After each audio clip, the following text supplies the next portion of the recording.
basis data. Jadi, apa sih itu basis data atau bisa kita sebut dengan database? Jadi, database adalah sebuah sistem yang mempermudah untuk menyimpan, mengorganisasikan, dan mengambil data. Nah, ketika kita ngomongin tentang basis data atau database, kita akan meng-highlight suatu kata, yaitu data. Jadi, data itu adalah keterangan atau bahan nyata yang dapat dijadikan dasar kajian analisis atau kesimpulan. Nah, definisi ini saya dapat dari KBBI dan mungkin ada definisi lain mengenai data. Jadi, basically data itu adalah representasi dari segala yang ada di muka bumi ini, entah itu berupa objek maupun kejadian. Misalnya, kalau berupa objek itu nama kalian. Nama kalian itu adalah data. Kalau untuk kejadian misalnya itu adalah KRS. Oke, untuk lebih lanjut mengenai data, saya akan bahas di segmen istilah-istilah yang digunakan dalam basis data. Jadi ketika kita ngomongin basis data, kita nggak akan jauh-jauh ngomong istilah-istilah ini. Jadi yang ada di depan kalian ini, yang ada pembeli, alamat, barang, karyawan, tanggal transaksi ini adalah sebuah tabel. Ini adalah sebuah tabel. Lalu di sini ada sebuah kolom atau fields. Itu ada kolom pembeli, alamat, barang, karyawan, tanggal transaksi. Jadi basically tabel ini adalah sekumpulan dari kolom-kolom ini yang saling berhubungan satu sama lainnya. Sedangkan kolom adalah kumpulan dari data-data yang memiliki data value yang sama gitu. Nilai data yang sama. Misalnya sama-sama data pembeli, sama-sama data alamat yang berada dalam satu baris. Jadi yang selanjutnya itu ada data, itu yang ada di dalam kolomnya itu ada data, kayak Intan, Denpasar, Indomie, Aru, 10/11/2020 itu merupakan data. Selanjutnya ada yang namanya record. Jadi record ini basically adalah kumpulan dari data-data yang saling berhubungan dalam suatu baris. Misalnya record itu kayak nama, Jimbaran, beras, Agus, dan 11/11/2020 itu merupakan sebuah record. Jadi datanya itu data yang memiliki value yang berbeda tetapi berhubungan satu sama lainnya gitu. Masih ngomongin tentang apa itu database, jadi kalian bisa ngebayangin ya, misalnya kalian sebagai seorang pemilik toko, yang dimana kalian memiliki data ini, kumpulan data pembeli, kumpulan data karyawan, dan kumpulan data barang. Nah, ketika kita ngomongin tentang kumpulan-kumpulan data ini, tapi mereka tuh nggak ada hubungan sama sekali, maka itu bukan database namanya gitu. Nah, tapi ketika mereka mulai ada hubungan, di sini point of view-nya adalah kalian menjadi seorang pemilik toko, maka ini yang disebut database. Antara data sekumpulan data satu dan kumpulan data lainnya itu saling berhubungan satu sama lain. Karena itu kita nanti di database juga akan mempelajari tentang relasi-relasi. Oke? Lalu ketika kalian masih bingung sih, apa sih itu sebenarnya database, kalian bisa membayangkan sebuah lemari arsip. Nah, pasti lemari arsip ini udah nggak asing bagi kalian gitu. Jadi di dalam lemari arsip biasanya kalian akan menemukan kumpulan-kumpulan map yang dimana dalam map-map itu tuh bakal isinya tuh data-data yang berbeda gitu. Contohnya di dalam gambar di atas itu lemari arsip sebuah ruang, itu ada 4 map, ada mata kuliah, mahasiswa, dosen, ataupun nilai.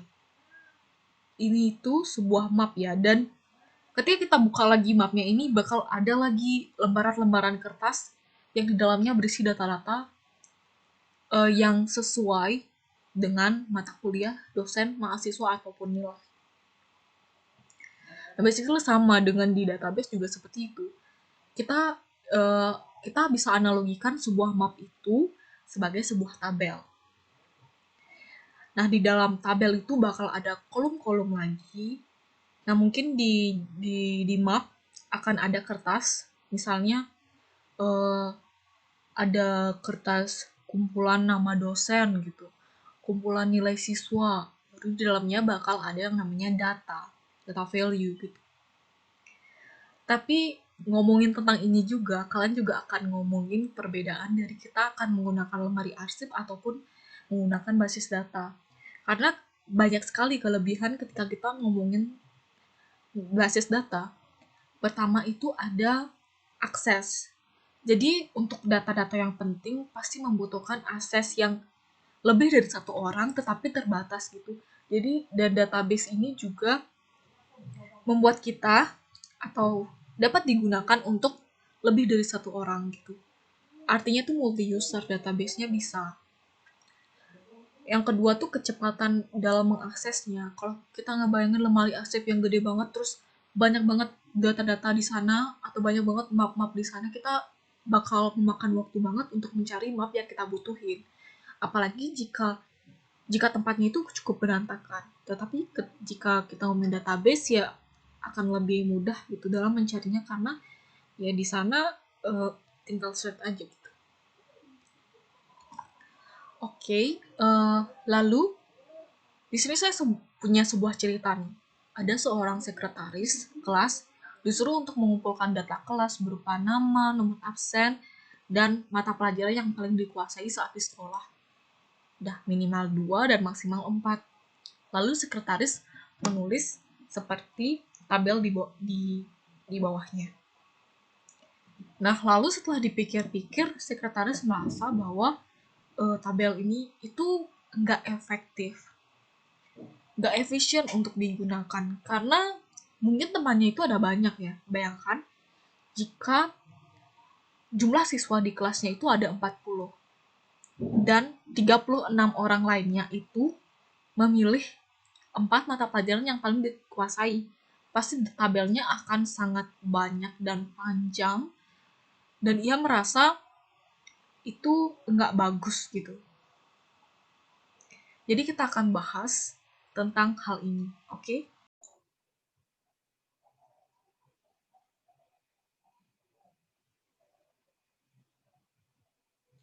Oke, jadi kita akan membahas tentang permasalahan kita yang tadi gitu. Tentang bagaimana caranya mengefektifkan tabel ini. Karena di dalam database juga sebenarnya kita harus menormalisasi tabel kita dulu agar bisa masuk ke dalam database. Kenapa seperti itu? Karena agar efektif itu tidak terjadi duplikasi data. Oke, pertama, bagaimana caranya? Kita membagi tabel ini menjadi dua. Membagi tabel menjadi dua. Yang pertama itu kita pisahkan tabel nama dan absen. Nama dan absen kita jadikan satu. Kenapa? Eh, karena nama itu pasti akan selalu melekat di dalam absen. Dan absen akan selalu menjadi identitas dari nama itu sendiri atau menjadi identitas dari seorang di dalam kelas gitu. Jadi nama dan absen itu kita gabungkan ke dalam tabel identitas. Oke, di sini ada tabel mata pelajaran.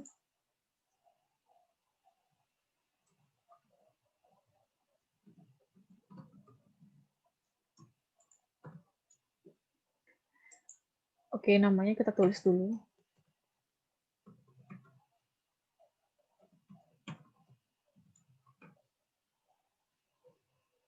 Absen juga.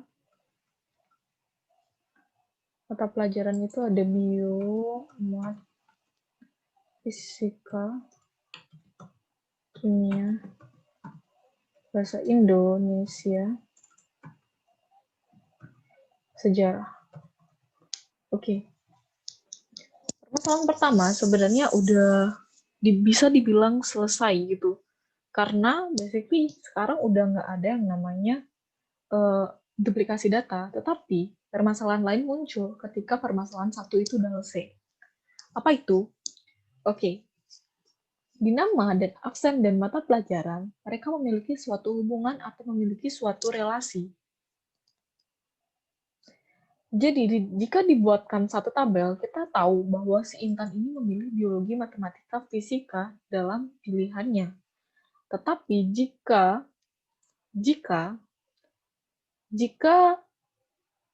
kita buat seperti ini, itu dipisah gitu, kita nggak tahu nih, si Intan ini milih biologi, matematika, dan fisika, kita nggak tahu.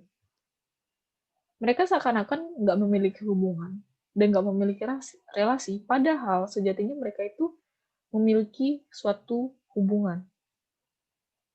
Oke. Cara kita mengatasinya adalah dengan PK dan FK. PK itu adalah primary key. Atau saya dapat bilang ini itu merupakan key yang sebagai identitas suatu tabel. Dan masing-masing data itu memiliki key yang berbeda juga. Jadi biasanya primary key ini tuh bersifat unik atau nggak boleh sama.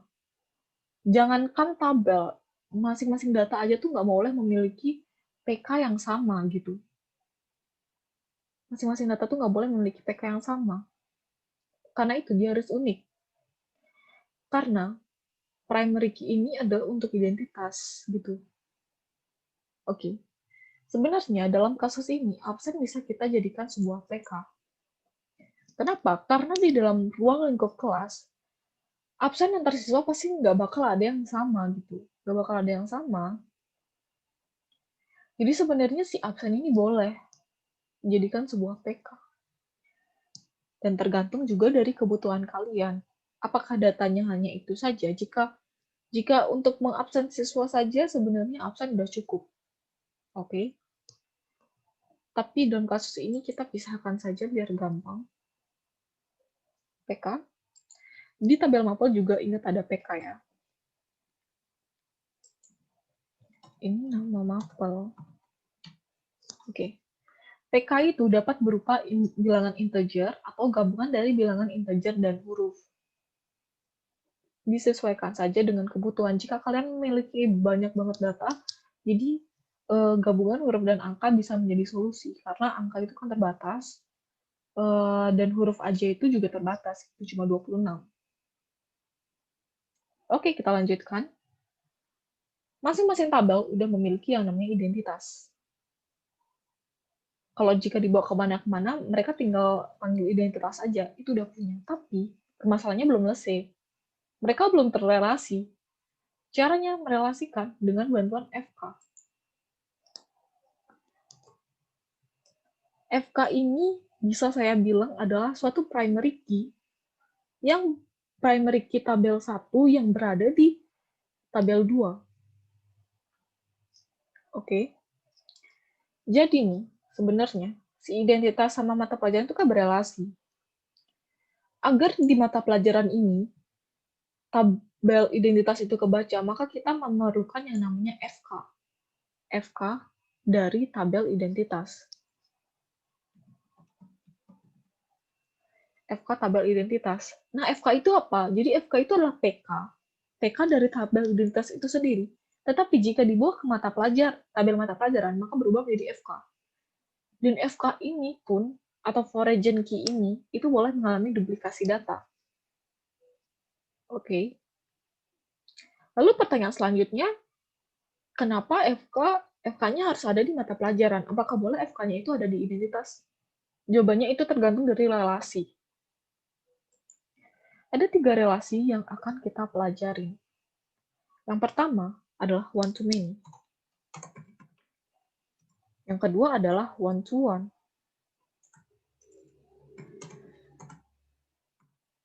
Yang ketiga adalah many-to-many.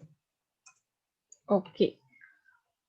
Hipotesis kita pertama, tabel identitas dan mata pelajaran memiliki relasi one-to-many. Kenapa? Karena si Intan ini boleh memiliki lebih dari satu mata pelajaran. Di mana relasi one-to-many itu adalah di mana satu data di tabel A dapat memiliki banyak data di tabel B.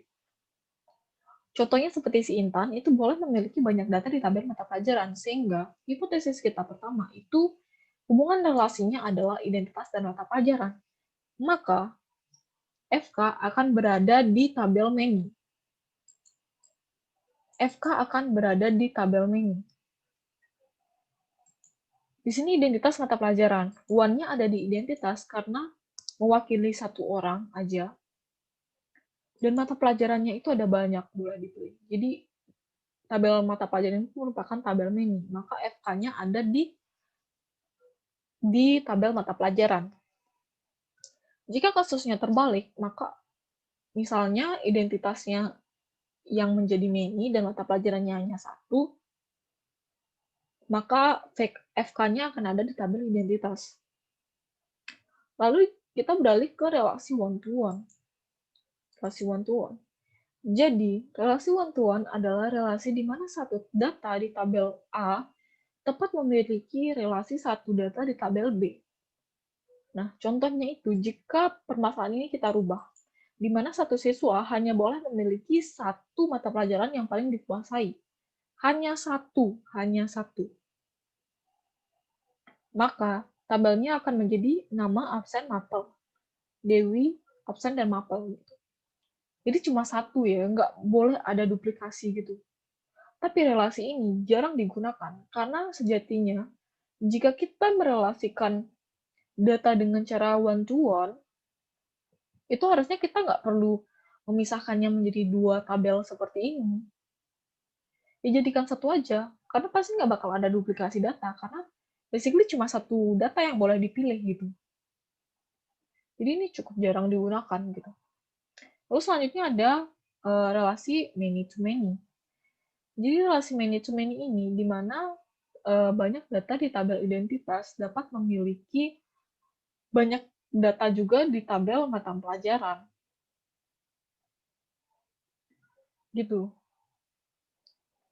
Tapi ini juga jarang banget terjadi karena basically sebenarnya kita lebih sering menggunakan one-to-many. Oke, di awal kita bilang kalau hipotesis dari relasi identitas mata pelajaran itu adalah many to one atau one to many. Tetapi jika kita teliti lebih lanjut lagi, sebenarnya mereka ini berrelasi secara many to many. Oleh karena itu, kita harus membuat tabel baru lagi untuk menampung identitas dan mata pelajaran agar relasinya menjadi one to many. Kenapa many to many? Karena matematika ini boleh dipilih oleh banyak orang gitu. Sehingga kita memerlukan bantuan tabel. Misalnya kita buat tabel pilihan. Yang pasti di sini bakal ada PK tabel pilihan.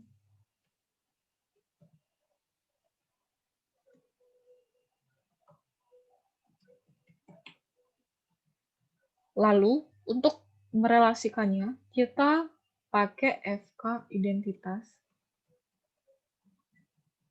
dan FK mapel. Jadi ketika kita mengakses tabel pilihan, maka kita langsung dapat melihat tabel identitas dan tabel mata pelajaran gitu agar relasinya menjadi one to many. Oke. Jadi kurang lebih seperti itu sih tentang materi kita hari ini.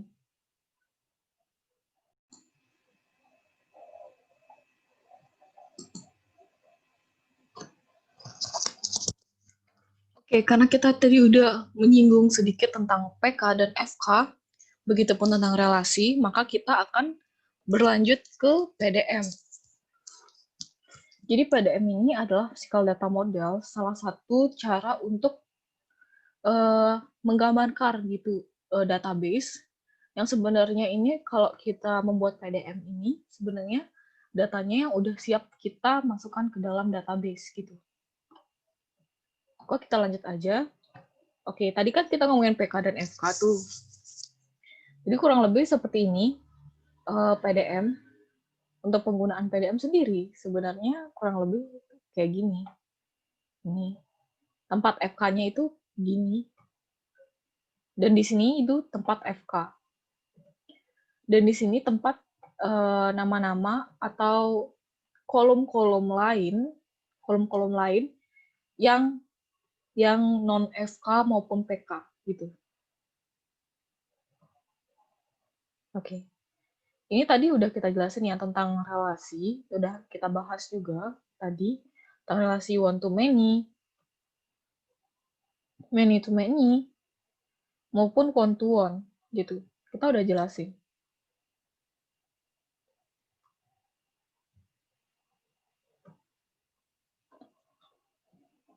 Oke, selanjutnya kita akan merancang sebuah PDM toko. Oke, bagaimana caranya untuk merancang sebuah PDM toko? Nah, kita akan membahas di sini ada 4 ya.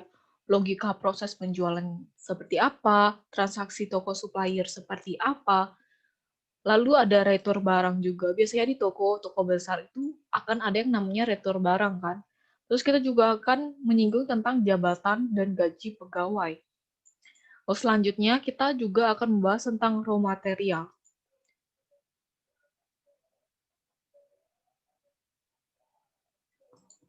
Oke, logika dari proses jual beli itu kurang lebih seperti ini. Untuk transaksi kita coba nggak usah fokuskan ya. Kita fokus ke pembeli dan pegawai gitu. Jika pembeli dan pegawai ini bertemu, oke, maka akan terjadi suatu transaksi. Transaksi yang berupa barang. Karena kan pembeli pasti membeli barang. Pembeli membeli barang yang dilayani oleh pegawai gitu. Kurang lebih seperti itu sih jenis relasinya. Oke. Pembeli, pegawai, barang, dan transaksi. Coba kita ke Excel sekarang ya. Kita cari. Ini dia. Oke. Oke, kurang lebih seperti ini. Kita buat tabel baru mending. Pembeli, karyawan, barang. Jadi, pembeli akan membeli suatu barang yang dilayani oleh karyawan. Pembeli dan karyawan ini bertemu akan terjadi suatu transaksi gitu ya.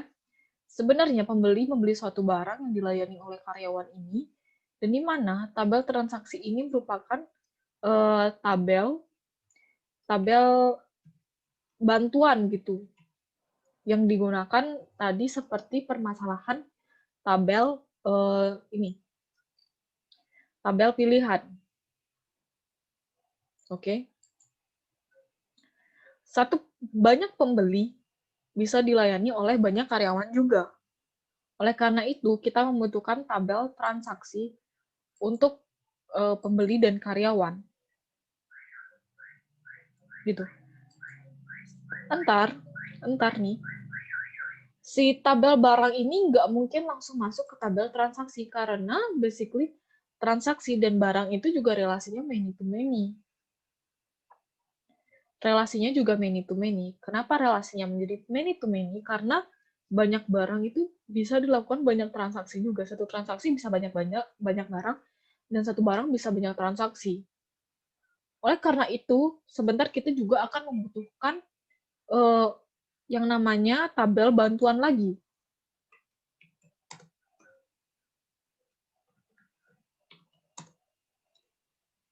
Di time transaksi. Oke. Di pembeli, karyawan, barang, transaksi, dan detail transaksi. Oke, coba kita alright. Kita udah ada di ini ya, web diagram AppNet. Jadi biasanya saya buat database atau PDM itu di sini. Gitu. Oke. Di sini saya sudah memiliki tabel beserta PK dan isi kolomnya. Di dalam tabel ini akan ada kolom nama pegawai, tanggal bergabung, nomor telepon. Di sini juga ada PK, ada PK, ada FK, ada FK. Oke. Di sini juga ada yang namanya tipe datanya langsung ya isi. Untuk tipe data, kalian tidak perlu terlalu berpikir untuk sekarang, karena kalian bisa melihatnya nanti di segmen selanjutnya. Kita akan fokus ke relasi antara pegawai, pembeli, dan barang. Pegawai dan pembeli ini itu akan ditemukan di dalam suatu tabel transaksi. Ini. Oke. Kenapa mereka harus ditemukan di tabel transaksi? Karena basically pegawai dan pembeli ini memiliki relasi many to many. Relasi many to many. Sehingga kita membentukkan tabel baru lagi agar bisa menampung pegawai dan pembeli. Nanti relasinya akan menjadi one to many. Nah, FK akan berada di transaksi penjualan. Kedua FK itu akan berada di transaksi penjualan. Oke, kita hubungkan saja. Hubungkan saja pegawai, pegawai, pegawai di sini. Oke. Pembeli juga di sini.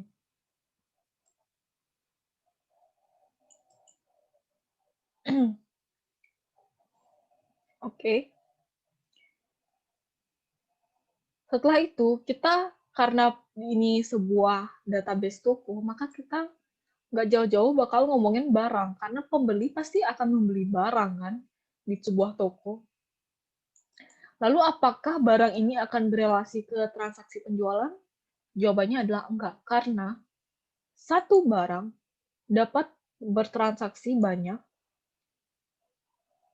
dan satu transaksi juga dapat berelasi dengan banyak barang, sehingga relasinya itu menjadi many to many.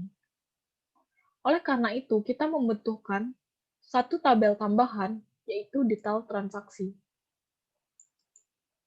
Detail transaksi ini akan menghubungkan antara transaksi penjualan dan barang. Gitu. Transaksi penjualan dan barang. Oleh karena itu, kita membutuhkan satu tabel tambahan lagi untuk merelasikan antara barang dan transaksi penjualan. Agar relasinya menjadi one to many. Oke, maka kita langsung relasikan aja.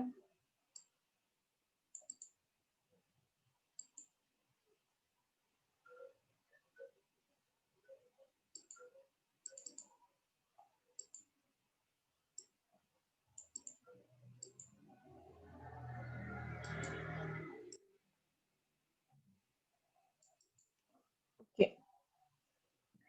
Saya akan jelaskan. Pegawai, di dalam tabel pegawai ada beberapa kolom. Yang pertama ada kolom PK. Yang pastinya untuk identitas. Nama pegawai nantinya berisi data-data tentang nama-nama pegawai yang bekerja di toko. Selanjutnya adalah tanggal bergabung. Selanjutnya ada nomor telepon. Untuk kolom-kolom ini itu sifatnya tuh opsional ya. Itu tergantung dari kebutuhan kalian. Yang pasti, PK yang paling penting dan paling wajib untuk dicantumkan. Selanjutnya ada tabel pembeli. Pasti ada kolom nama, kolom nomor telepon, dan kolom plat juga. Dan ini sifatnya opsional ya. Sifatnya opsional. Saya nggak perlu plat di sini. Nah, pegawai dan pembeli ini mengalami transaksi penjualan yang ada di tabel ini. Ketika kita akan mengakses tabel transaksi penjualan, kita akan langsung bisa mengakses tabel pembeli maupun pegawai. Lalu juga ada tanggal. Tanggalnya ini bisa tanggal transaksi ketika terjadi penjualan pembelian. Lalu ada tabel barang. Yang pasti nanti ada kolom jenis barang apa, nama barang apa, dan harganya berapa. Oke. Dan ini untuk harganya itu harga per barang ya, per item dari satu barang. Oke. Nah, karena si barang dan transaksi penjualan ini nggak bisa langsung berelasi, maka kita memerlukan tabel detail transaksi barang. Nah, di sini juga ada jumlah barang, dan selanjutnya ada total harga. Nah, total harga ini beda dengan harga yang ada di tabel barang. Kenapa beda? Karena ini adalah harga barang per item, sedangkan ini adalah total dari belanjaan pembeli. Seperti itu. Jadi sebenarnya relasi antara pembeli, pegawai, dan barang itu kurang lebih seperti ini transaksinya. Oke. Lalu kita coba kembali ke PPT. Oke. Setelah kita menjelaskan tentang logika proses penjualan, lalu kita akan menjelaskan tentang transaksi antara toko dan supplier. Toko dan supplier. Toko dan supplier. Jadi ceritanya nih, jika transaksinya itu kita ngomongin tentang toko yang besar, maka si toko itu akan mengambil barang-barangnya itu dari supplier. Dari supplier kan? Dari supplier mengambil barang-barangnya. Oke? Contohnya itu seperti ini. Logikanya seperti ini. Jadi ini ada pembeli, toko, supplier, transaksi, dan barang. Oke. Jika di transaksi biasa, itu kan antara pembeli dan toko. Pembeli membeli toko. Nah, jika antara toko dan supplier, itu sama seperti hubungan pembeli dan toko, di mana toko ini membeli barang dari supplier. Maka terjadi yang namanya transaksi. Dan juga di sini kita akan ngomongin barang juga.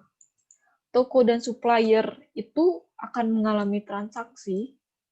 Untuk toko nanti akan diwakilkan oleh karyawan. Oke. Coba kita langsung ke flowchart yang tadi. Oke, saya sudah membuat sebenarnya tabel dari supplier. Perfect, udah. Kalau kalian membuat PDM, caranya ya seperti ini aja. Kalian tinggal cari entity relations semua. Lalu tinggal buat tabel seperti ini. Kayak gini. Nih. Di sini ada judul tabel. Nama tabel. Ini nggak boleh ada spasi. Lalu di sini adalah PK. ID, nama tabel.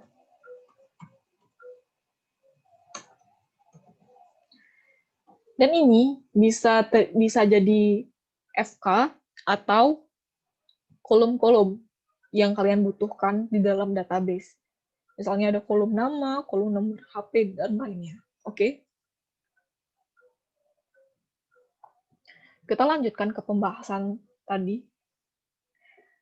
Nah, transaksi antara pegawai dan pembeli adalah seperti ini. Dan transaksi antara toko dan supplier juga kurang lebih seperti ini. Untuk toko diwakilkan oleh pegawai. The supplier akan bertemu di tabel transaksi pembelian. Transaksi pembelian barang. Oke. Maka kita langsung gabungkan saja.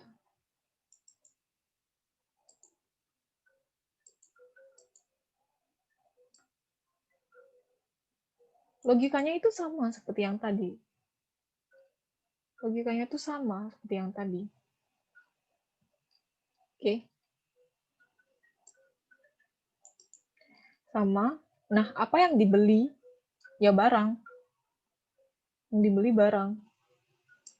Ada juga detail. Nah, dan barang dan transaksi pembelian itu bertemu di detail transaksi. Oke, kita hubungkan.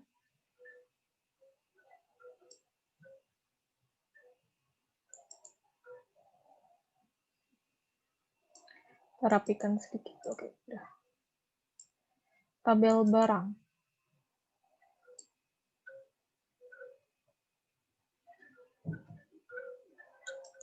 Oke. Mungkin agak sedikit kurang rapi ya. Yang pasti di sini barang akan berelasi di tabel pembelian, akan bertemu dengan transaksi pembelian. Oke, intinya itu sama, antara supplier dan pegawai, antara supplier toko maupun toko dengan pembeli. Intinya sama. Oke. Intinya sama. Pegawai toko yang diwakilkan oleh pegawai akan membeli suatu barang dari supplier. Karena relasinya menjadi many to many, kita membutuhkan tabel baru, yaitu transaksi pembelian. Nah, transaksi pembelian ini akan berelasi dengan tabel barang, karena di sana kita juga akan membeli barang. Alright? Nah, karena transaksi pembelian dan barang itu relasinya many to many, maka kita akan merubahnya menjadi one to many. Sehingga kita memerlukan tabel tambahan baru lagi, yaitu detail transaksi pembelian. Oke. Sehingga kurang lebih sebenarnya sama gitu, seperti yang tadi. Oke, selanjutnya kita akan melanjutkan. Oke, selanjutnya setelah kita membahas tentang relasi antara supplier dan toko, kita akan membahas tentang retur. Oke, jadi retur barang itu biasanya terjadi di dalam sebuah toko. Misalnya toko besar itu biasanya ada retur ya. Retur itu tuh terjadi jika barang yang telah diterima toko itu udah masuk ke database. Jadi retur itu adalah barang yang rusak itu dikembalikan lagi ke supplier. Oke, misalnya seperti ini. Toko membeli barang ke supplier. Terjadi transaksi. Lalu supplier akan mengantarkan barang tersebut ke toko. Oke. Jika setelah dicek di toko langsung ketahuan ada barang yang rusak, lalu dikembalikan lagi, itu bukan retur namanya. Retur itu terjadi ketika si barang ini udah diantarin ke toko. Lalu masuklah ke database toko, udah dicek tuh ya, dimasukkan ke database toko kan, udah di list, udah dimasukin database, lalu baru ketahuan rusak, baru dikembalikan ke supplier, itu baru namanya retur. Oke. Jadi si toko ini akan mengembalikan ke supplier. Entah itu nanti dikembalikan ke supplier, dikembalikan dari supplier ke toko itu nanti berupa barang atau uang, itu tergantung dari suppliernya. Oke. Jika belum masuk ke database itu bukan retur namanya ya.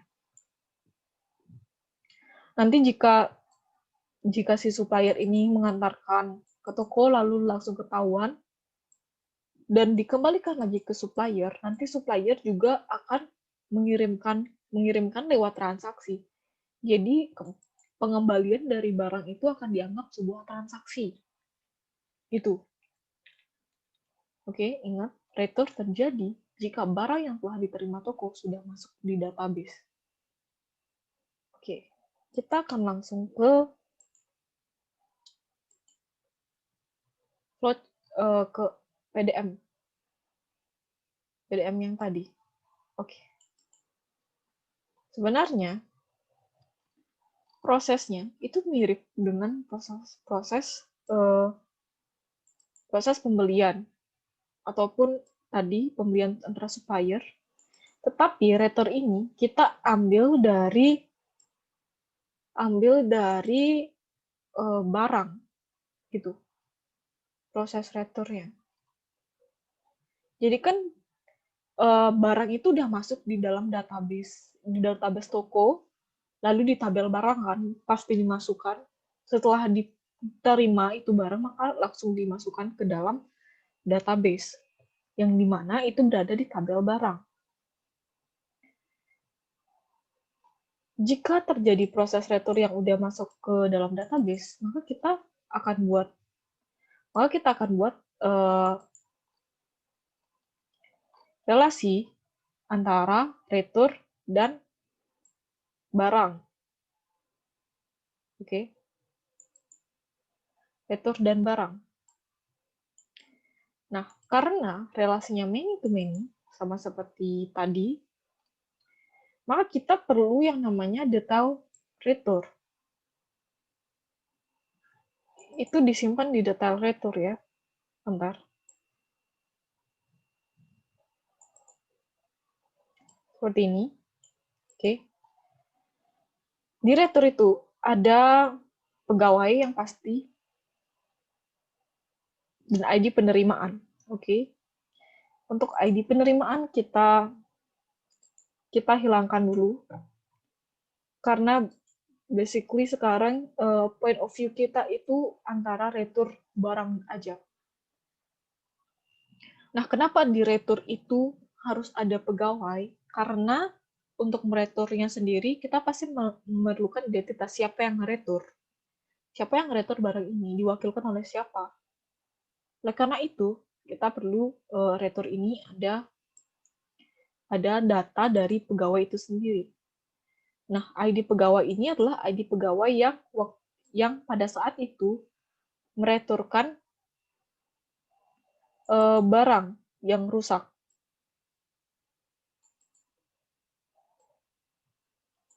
Oke, udah dirapikan. Kita langsung mengakses si barang ini. Barang mana yang rusak. Oke. Lalu di ID returnya tuh ada retur, ada pegawai. Nah, karena relasinya many to many, kita akan mengubahnya jadi relasi one to many gitu. Maka kita memerlukan tabel tambahan lagi, yaitu detail retur. Di detail retur inilah kita dapat mengakses ID dari barang maupun ID returnya. Dan juga kalian bisa menambahkan poin jenis kerusakan apa yang terjadi pada barang tersebut. Oke, kurang lebih seperti itu. Maka kita langsung hubungkan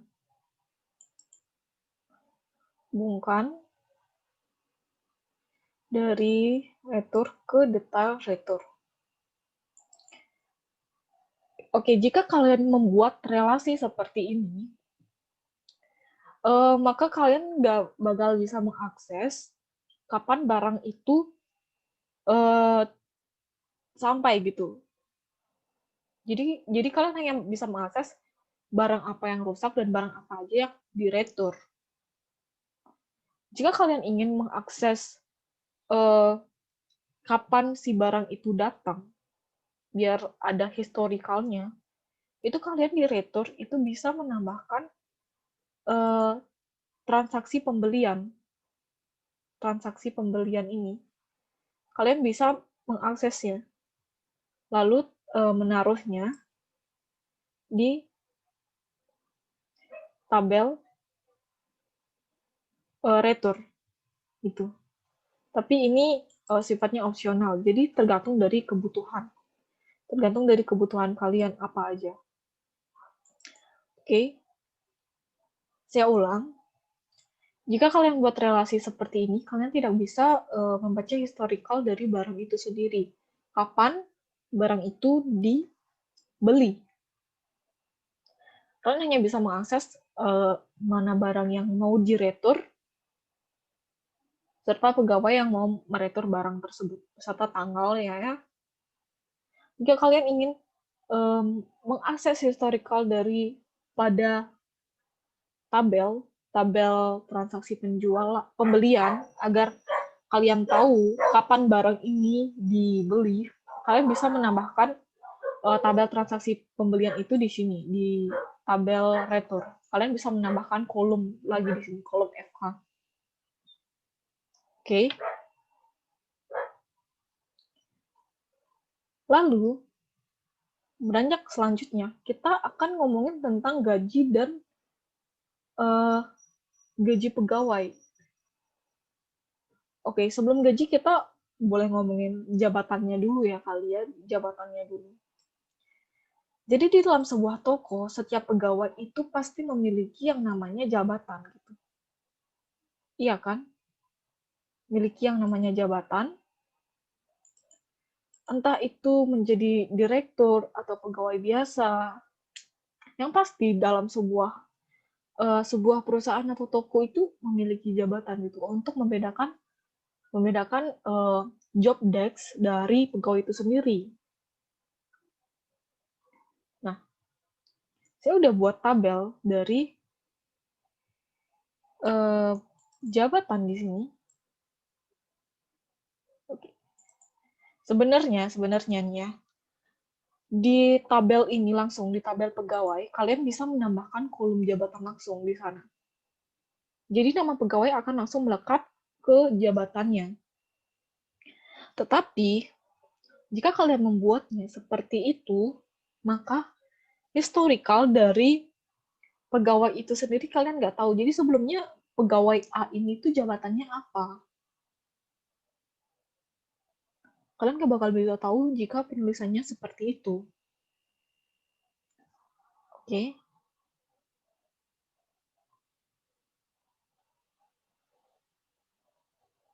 Dan begitu pun, jika kalian ingin mengubah satu nama pegawai, itu akan langsung keubah semuanya. Maka, kalian bisa menulis jabatan seperti ini. Tapi lagi-lagi, antara jabatan dan pegawai itu jadi satu kan. Jadi gitu lagi, historical dari masing-masing pegawai itu kita nggak tahu jabatannya seperti apa. Oke, jika kebutuhan kalian itu nggak perlu tahu historicalnya seperti apa, kalian bisa langsung menghubungkannya kayak gini. Langsung aja pegawai sama FK dihubungin aja kayak gitu. Bisa. Tapi jika kalian ingin melihat historical dari jabatan pegawai kalian, kalian bisa menambahkan tabel baru, yaitu detail jabatan. Oke. Detail jabatan. Dan di sini kalian nggak perlu akses ID pegawai. Jadi di sini tuh ada jabatan-jabatan apa aja yang tersedia. Sehingga di sini kita memerlukan FK lagi. Oke. Memerlukan FK. Duplicate.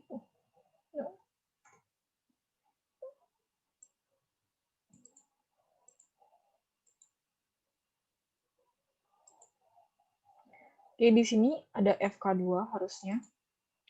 FK2-nya itu adalah ID jabatan.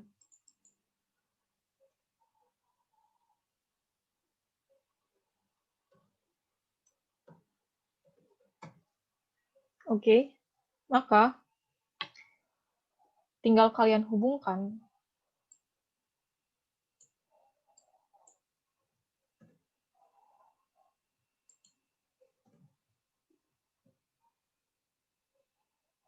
relasinya akan jadi seperti ini. Oke, jangan lupa jabatan. Mohon maaf mungkin agak kurang rapi, tapi kurang lebih itu seperti ini.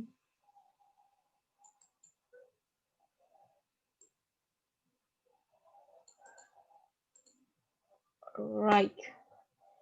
Oke, jika kalian membutuhkan nanti data historical dari pegawai kalian, kalian bisa membuatnya seperti ini. Tapi jika kalian nggak perlu, kebutuhan kalian hanya untuk akses jabatan dan pegawai aja, kalian bisa membuatnya seperti tadi, yaitu nggak perlu ada detail jabatan, langsung aja nyambung di tabel pegawai gitu, boleh aja.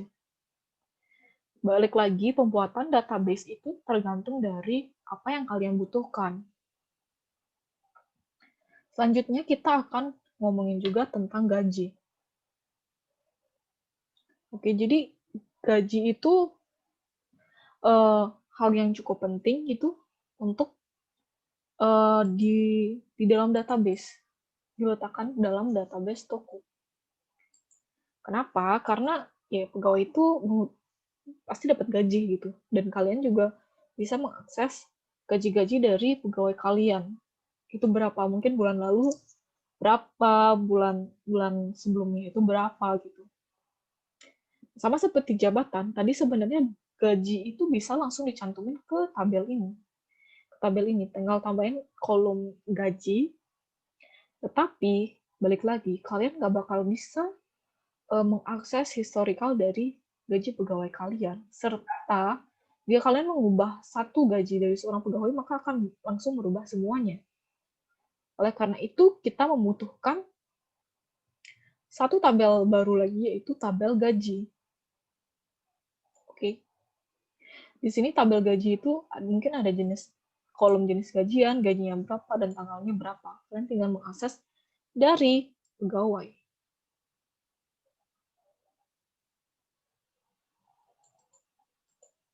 Oke, jadi kurang lebih tuh seperti itu. Kurang lebih seperti itu untuk gaji. Jadi sesuai dengan kebutuhan. Jika kalian ingin nggak usah isi historical lah, biar gampang aja. Jadi gajinya nempel aja di pegawai, ya boleh. Tapi jika kalian ingin melihat historicalnya, kalian boleh membuat tabel baru lagi. Seperti itu. Oke. Jadi kita udah berhasil nyampe di gaji dan jabatan. Selanjutnya kita akan membahas tentang diskon dan raw material. Oke. Oke, lanjut. Oke, selanjutnya gimana jika kita ngomongin tentang raw material? Oke, karena di toko itu biasanya nggak ada raw material, kecuali misalnya jika kita ngomongin Indomaret yang jual roti dan lain-lain, itu beda lagi ya. Jadi kita akan fokus ke raw material, jadi kita akan ngomongin tentang restoran juga. Atau kalian juga bisa ngebayangin Indomaret yang ada ngejual makanannya gitu. Karena basically raw material itu adalah barang mentah. Oke. Mari kita coba dulu. Nah, raw materi biasanya di restoran atau dimanapun, kayak misalnya apotek dan tukang buat meja itu memiliki yang namanya raw material. Raw material itu bahan mentah yang dimana kita membutuhkannya sebelum kita menjual suatu barang gitu. Suatu barang utuh. Jadi misalnya ini adalah tabel tabel pembelian. Oke, di sini pasti ada ID pembelian.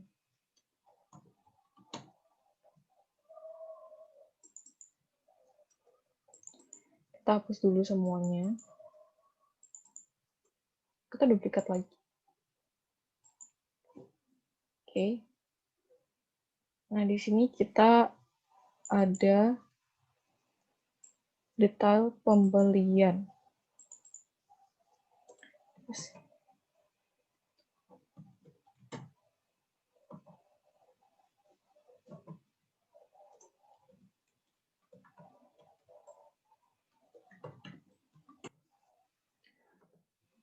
Oke. Nah, ini dia raw material.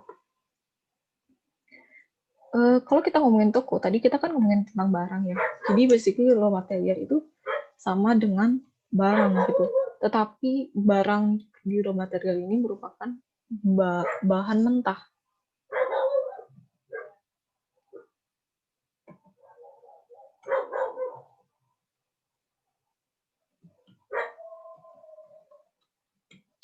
Jadi raw material di sini mungkin ada nama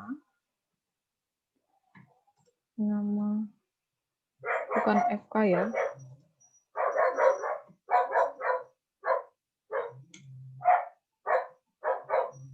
Jenis dan stok.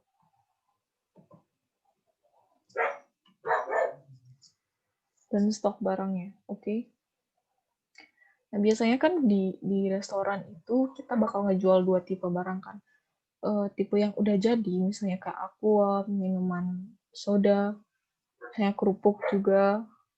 Nah, tapi kalau kita ngomongin tentang bahan makanan yang ada di sana, misalnya kita ngomongin tentang ada menu nasi goreng, pasti kita membutuhkan yang namanya raw material. Raw materialnya misalnya bawang merah, beras, kecap, dan saus, misalnya kayak gitu. Karena itu kita perlu yang namanya tabel menu.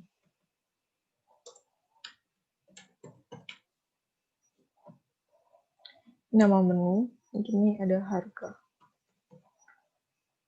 stoknya. Ini namanya misalnya nasi goreng. Nasi goreng, dia akan mengambil raw material atau bahan-bahan dari sini, dari tabel raw material. Oke. Nah, karena si menu ini langsung ambil dari tabel raw material, kita tidak bisa langsung merelasikannya. Kita perlu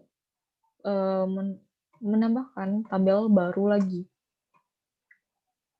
Misalnya detail menu. Oke.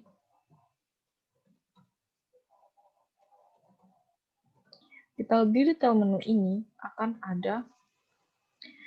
ada yang pasti ID menu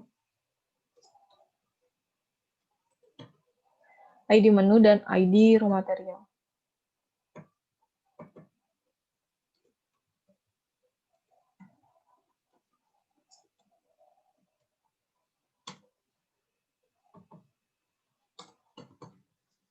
Oke.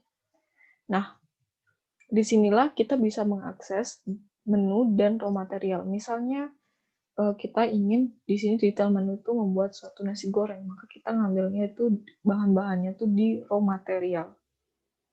Oke, kurang lebih seperti itu. Maka tabelnya kurang lebih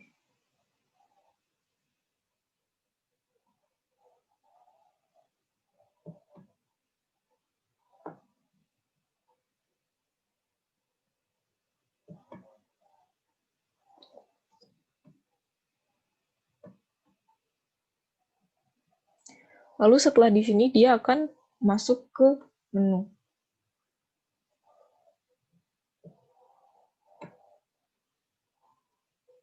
Oke.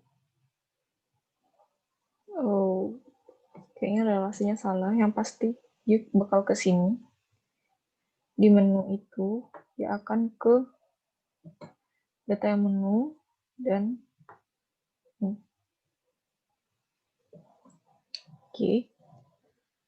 Langsung bisa kurang lebih seperti ini. Nanti detail menu itu ada di detail pembeliannya. Oke. Jadi raw material akan bisa ke detail pembelian.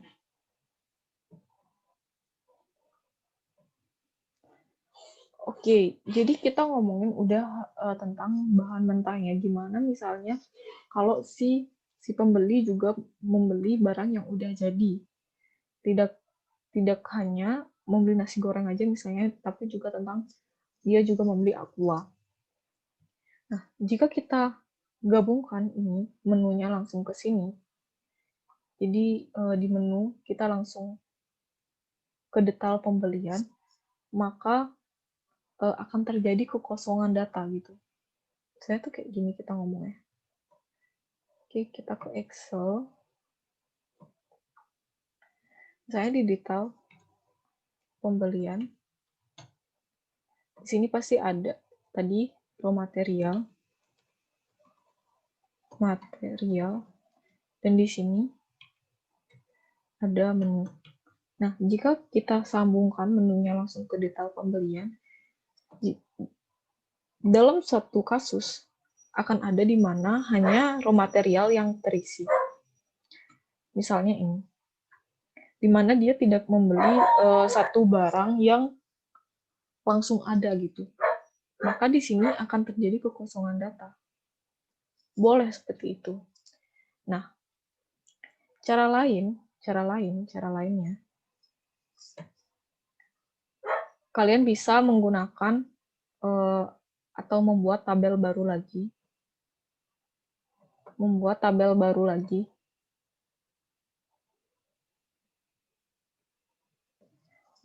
baru di menu. Oke. Duplicate. Oke, ini pembelian ke detail.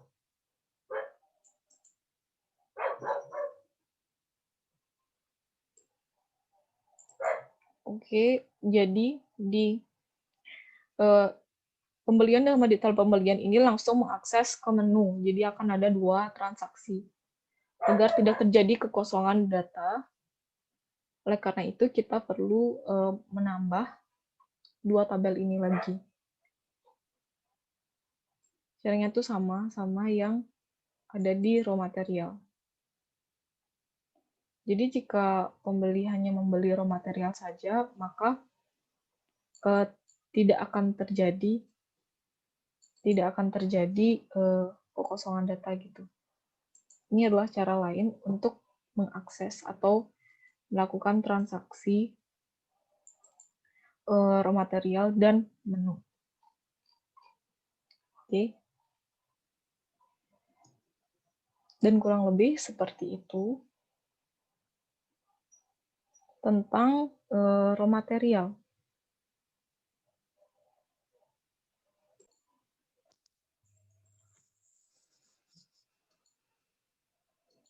Oke, selanjutnya kita akan bahas sedikit saja tentang entity relation diagram. Jadi sebenarnya ERD ini saudaraan sama PDM, tapi cara pembuatannya sedikit berbeda. Dan simbol-simbol yang digunakan juga sedikit berbeda gitu. Misalnya simbol di dalam ERD itu ada entitas, simbolnya persegi gini, atribut, relasi, dan garis.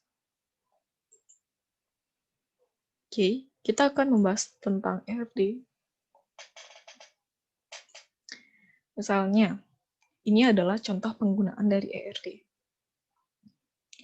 Cara penggambaran ERD itu seperti sebuah cerita gitu ya. Di sini ada entitas pembeli. Sini ada entitas pembeli. Sini ada entitas pembeli. Ada entitas barang dan entitas karyawan. Mungkin tadi di PDM itu diwakili sama yang namanya tabel. Nah, untuk masing-masing atributnya, atau mungkin kalau di PDM ini mirip dengan kolom. Di sini juga kita mengenal key, nama, nomor telepon. Nah, ini adalah untuk relasi. Relasi diwakilkan oleh tanda belah ketupat, seperti itu ya. Nah, pembeli membeli barang dan dilayani oleh karyawan. Jadi kurang lebih penggunaan ERD seperti itu. Oke. Selanjutnya kita akan membahas tentang DDL dan DML. Jadi tentang query atau bahasa yang biasanya digunakan dalam pembuatan database. Itu. Nah, apa sih yang dibutuhkan? Yang dibutuhkan itu adalah aplikasi MySQL. Mungkin jika kalian ingin menggunakannya, kalau saya di sini menggunakan XAMPP. Lalu untuk penulisannya kalian sebenarnya bisa menggunakan CMD atau command prompt untuk di Windows. Lalu atau kalian bisa menggunakan aplikasi seperti SQLio. Di sini saya menggunakan XAMPP dan SQLio untuk menulis query yang akan saya gunakan. Oke, pertama kita bahas tentang data definition language. Nah, data definition language ini merupakan kumpulan perintah SQL yang digunakan untuk membuat, mengubah, menghapus struktur dan definisi metadata dari objek-objek database. Jadi biasanya kita di sini mengenal dengan create database, create tabel, drop database, maupun create database gitu. Oke, misalnya tuh contohnya itu ini, pembuatan, perubahan, alter misalnya, atau penghapusan. Kita akan fokus ke create database, create tabel, alter tabel, drop database, dan drop tabel.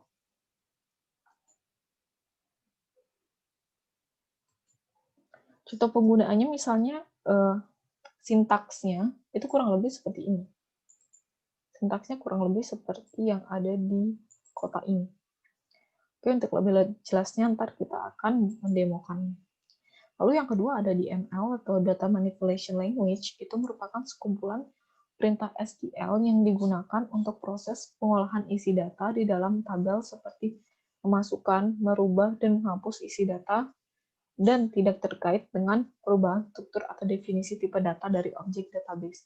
Misalnya itu seperti insert, select, update, dan delete gitu.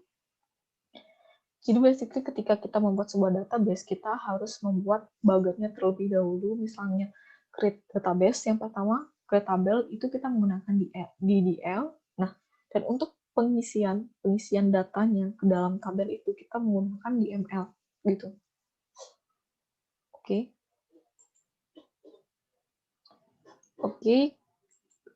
Yang pertama yang perlu kalian download adalah XAMPP. Kalian bisa mendownloadnya di internet. Oke. Nah, di sini saya sudah ada di aplikasi XAMPP. Nah, bagaimana cara menggunakannya? Yang pertama pasti kalian men-start dulu. Sebelum men-start, pasti kalian harus instalasi. Download instalasi, setelah dipasang, kalian akan bertemu dengan tampilan seperti ini. Oke. Nah, ketika kalian udah ketemu dengan tampilan seperti ini, tinggal klik start pada MySQL. Oke. Status change detected running, dan udah running ya. Nah, untuk penulisannya sebenarnya kalian itu bisa menggunakan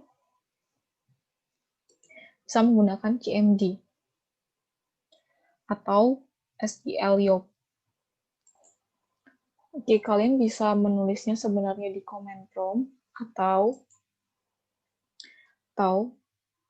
kalian bisa menggunakan SQL Yo. Seperti ini tampilannya. Oke. Saya sudah pernah membuat suatu database di sini. Saya namain Tokojaya. Oke, saya hapus dulu. Untuk meng-create database, kalian tinggal klik create database. Lalu selanjutnya diikuti dengan nama database yang ingin kalian pengenin. Saya pengen coba-coba. Oke.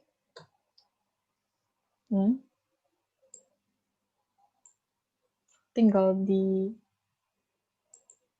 di run. Oke. Ini udah sukses. Lalu untuk membuat sebuah tabel, kita harus memanggil use coba dulu. Nah, karena ini kan masih ada di intan kan, agar si SQL Yo ini tahu kita buat tabelnya di mana, jadi kita pakai ini dulu. Oke. Sepertinya use coba-coba ya, coba dulu. Use coba-coba. Oke. Use. Oh, ini salah. Sorry. Kita coba lagi.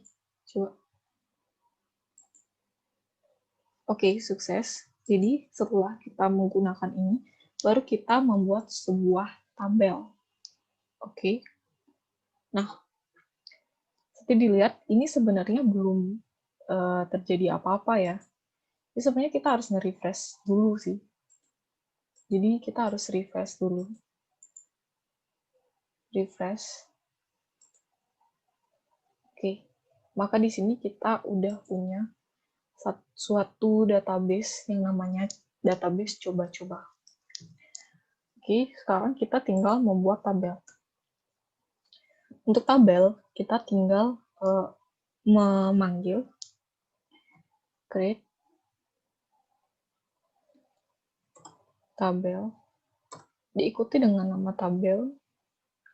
Misalnya tabel nama aja ya dulu. Baru kita pakai kurung buka, lalu kita buat kolom yang ingin kita pakai di tabel ini. Misalnya pasti ada primary key kan, pasti ada ID nama, diikuti dengan tipe data. Oke, misalnya varchar, diikuti dengan panjang data yang pengen kita gunakan. Gitu. Misalnya untuk nama maksimal 10, misalnya 50 deh. Oke. Lalu koma. Misalnya di sini ada ID, ada nomor telepon.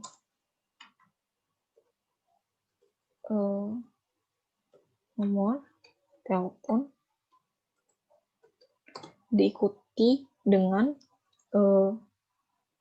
tipe data, saya varchar juga 12. Oke. Nah, agar kita tahu bahwa si ID nama ini merupakan suatu primary key, jadi kita tinggal panggil di sini primary key dalam kurung ID nama. Oke. Coba kita run dulu. Apakah mau? Oke. Sukses, nggak ada error. Oke, kurang lebih untuk create tabel dan database itu seperti itu.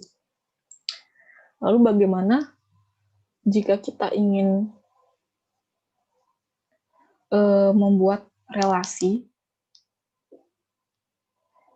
antar tabel yang udah kita buat? Lalu seandainya bagaimana jika kalian ingin mengalter atau mengubah kolom yang ada di tabel nama, misalnya kalian merasa kalau ID nama sama nomor telepon itu aja itu kurang lengkap untuk ada di tabel nama, sehingga kalian ingin menambahkan menambahkan satu kolom lagi, misalnya kolom tanggal. Lalu kalian tinggal klik alter tabel, nama tabelnya apa. Lalu kalian tinggal klik add nama kolom yang kalian inginkan. Oke, misalnya alter tabel nama add tanggal. Tanggal akan kasih date. Oke, coba kita run. Apa berhasil? Coba saja dulu. Oke, sukses. Jadi di tabelnya itu ada sekarang 3 kolom. Yang pertama ID, yang pertama ID, yang kedua nomor telepon, dan yang ketiga ada tanggal, ada kolom tanggal. Oke, misalnya kalian ingin nambah lagi, ya tinggal alter type nama add kolom yang kalian pengenin sama tipe datanya apa. Oke, kurang lebih seperti itu. Lalu jika kalian ingin merubah isi kolomnya, misalnya tipe datanya apa, kalian juga bisa menggunakan alter tabel, nama tabelnya, nama, lalu alter kolom, apa yang kolom yang ingin kalian rubah. Misalnya tadi nomor misalnya tanggal, itu pakai datetime sekarang, oke? Tanggal, kita ganti data type-nya jadi datetime. Oke, kita rubah.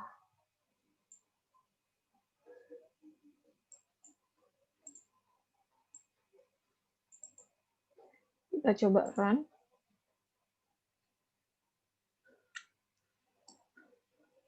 Sepertinya ada yang salah. Tanggal, date time.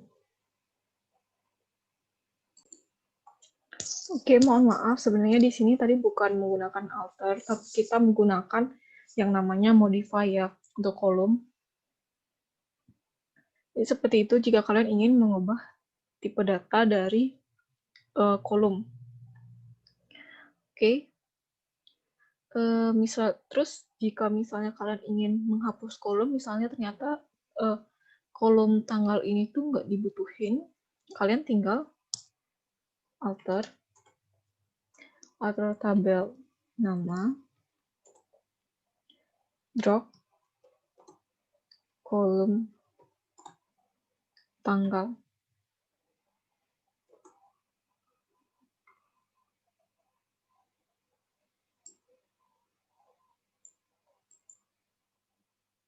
Coba.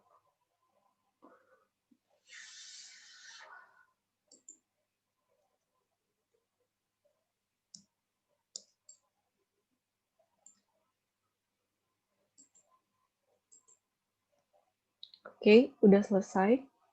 Jadi tabel dari tanggal itu udah di drop. Oke, kalau kita refresh dulu.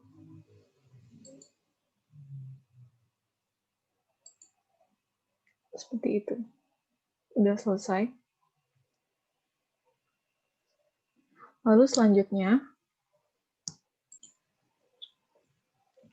oke, misalnya jika kalian ingin mengalter tabel bagian kolom agar kolomnya itu not null. Not null itu berarti tidak boleh ada kekosongan. Kalian tinggal alter tabel, nama, modify, panggil nama tabelnya sama tipe data, lalu klik not null. Lalu run. Oke. Seperti itu. Sayang kita juga akan menot nullkan nomor telepon.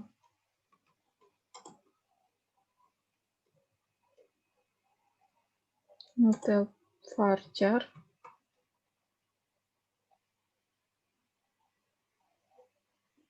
12 00.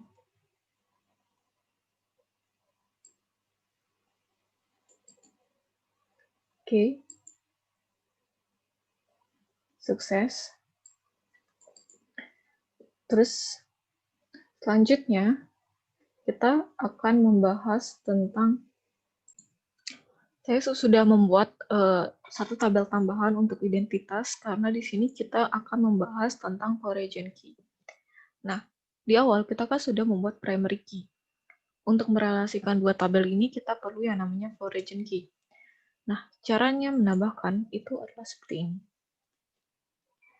Alter tabel identitas, add constraint,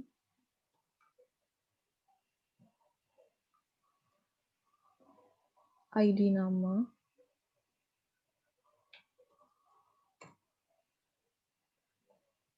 origin key,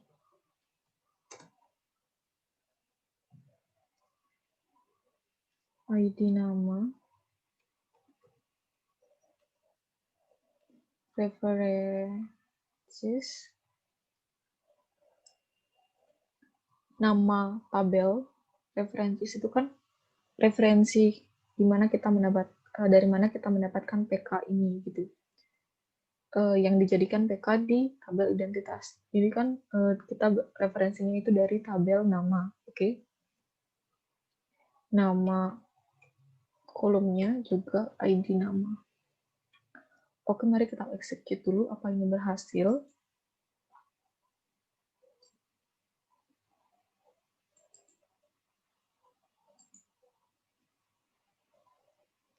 Oke, ini kita udah berhasil ya untuk membuat origin key dan constraint juga.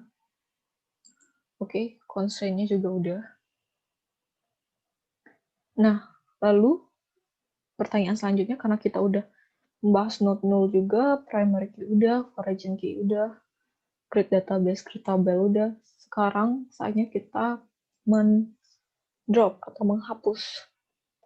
Nah, hal pertama, karena ini dua tabel yang berelasi, kita harus drop constraint-nya dulu ya, agar mereka ini nggak berelasi, agar bisa saling hapus entar satu-satu. Jadi kita pertama drop constraint-nya dulu. Caranya itu adalah alter tabel identitas, drop constraint ID nama. Oke, kita coba dulu apa ini berhasil.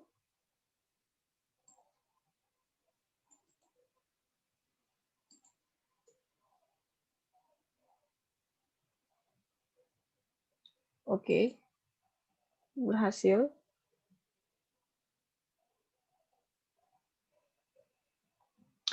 Lalu kita coba drop tabel identitas.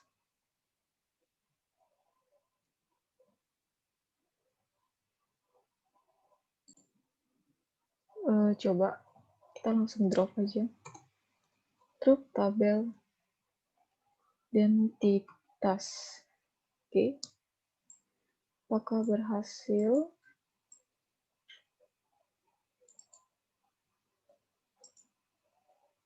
Oke, udah. Sukses. Lalu selanjutnya kita drop tabel nama.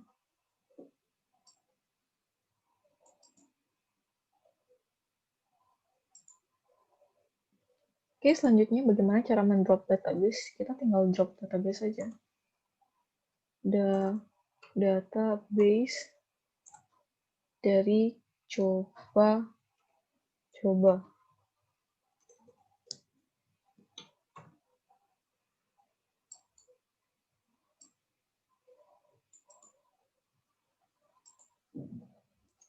sukses. Kita udah mendrop dari alter tabel serta database sehingga di sini database-nya langsung hilang ketika kita refresh. Oke. Untuk DDL atau Data Definition Language segitu saja kurang lebih. Untuk alter, create, dan drop. Lalu kita selanjutnya masuk ke DML. Oke, sebelum masuk ke DML, saya sedikit lupa menjelaskan kalau kita sebenarnya bisa merubah nama dari tabel yang kita buat. Nah, misalnya di sini karena tadi saya sudah hapus database coba-coba, jadi saya membuat tabel Tokojaya. Oke, tinggal. Nah, sebelum berpindah, kalian harus menggunakan ini ya, Tokojaya supaya si SQL-nya itu bisa membaca kalau kita ingin merubah database Tokojaya gitu.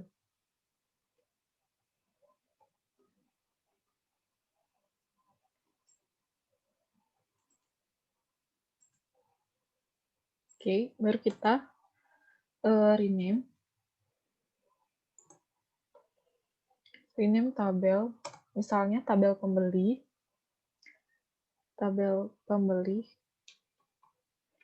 menjadi tabel customer.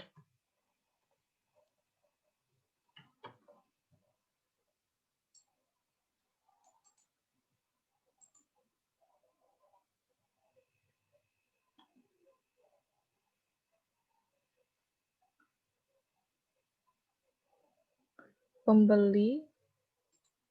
Jadi di sini kita kelebihan ya, mohon maaf.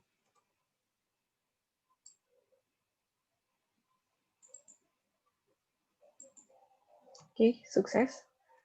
Coba kita refresh. Kita cek tabel. Oke. Jadinya tabel customer. Tadi kan tabel pembeli ya. Oke, kurang lebih seperti itu. Oke, jika kalian ingin memasukkan data ke dalam tabel yang kalian ingin buat, seperti saya misalnya contohnya tuh di tabel karyawan, saya memasukkan data yang pertama ID-nya, yang kedua namanya, yang selanjutnya ada alamat gitu. Kalian bisa tulis seperti ini contohnya. Insert into TB pegawai values. Saya akan contohkan lagi.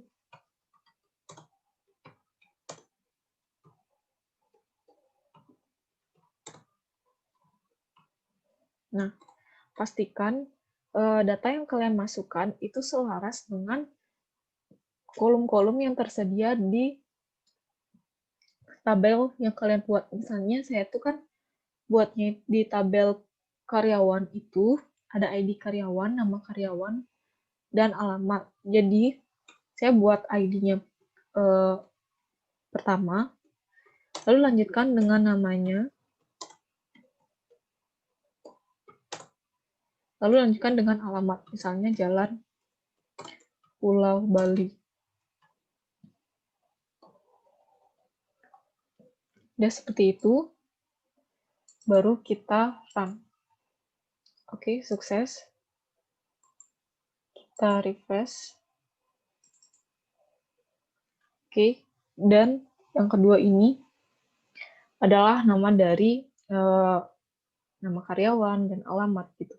Jadi kalian jika ingin menginsert atau memasukkan data di dalam tabel yang kalian buat serta kolomnya, ingat kalian pertama klik insert into dulu, baru panggil tabelnya apa, lalu klik value, dan pastikan data-data yang kalian masukkan itu sesuai dengan yang kalian buat kolomnya gitu.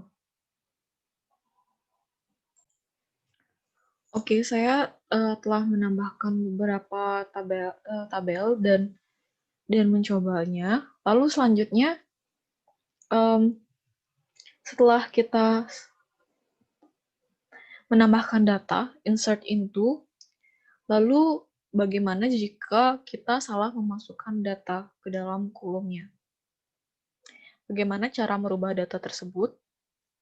Maka caranya adalah memakai sintak update, panggil nama tabel, misalnya customer, update customer, set. Misalnya yang kita pengen rubah itu adalah nama pembeli.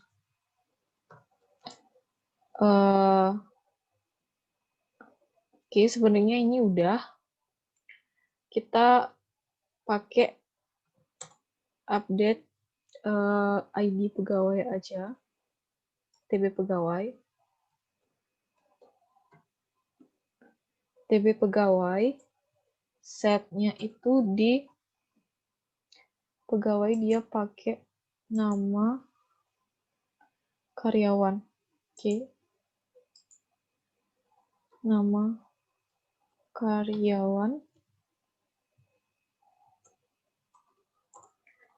Pertama ini kan kita punya Ayu Indah semua. Kita pengen ganti jadi Dewi.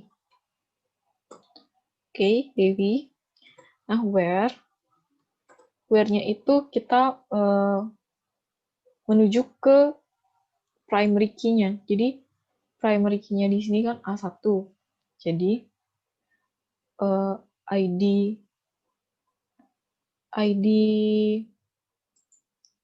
ID karyawan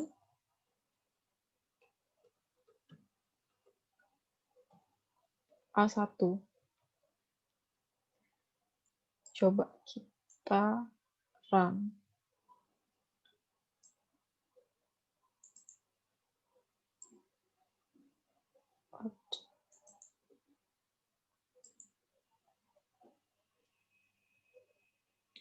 Where ID in where clause.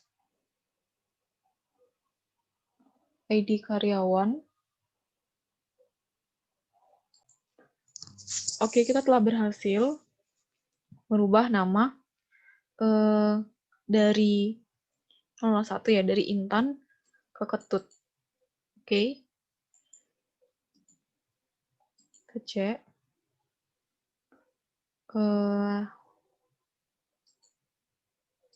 Tabel customer. Oke, ini dia. Ketut. Pertama kan Intan, lalu kita merubahnya menjadi Ketut. Oke, itu dia update. Dan kurang lebih, update itu sama aja. Jika kalian ingin mengganti yang lain juga kurang lebih seperti itu. Lalu kita akan berkenalan dengan yang namanya select. Jadi select ini biasanya kita gunakan jika ingin melihat data secara spesifik. Misalnya jika kita ingin melihat nama pembelinya aja, maka kita bisa menggunakan select nama pembeli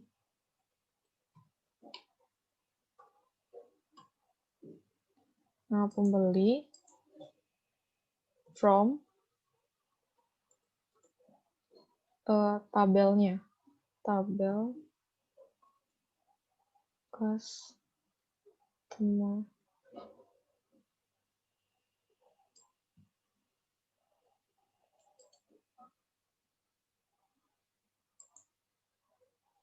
Oke, maka akan langsung terlihat nama-nama pembeli.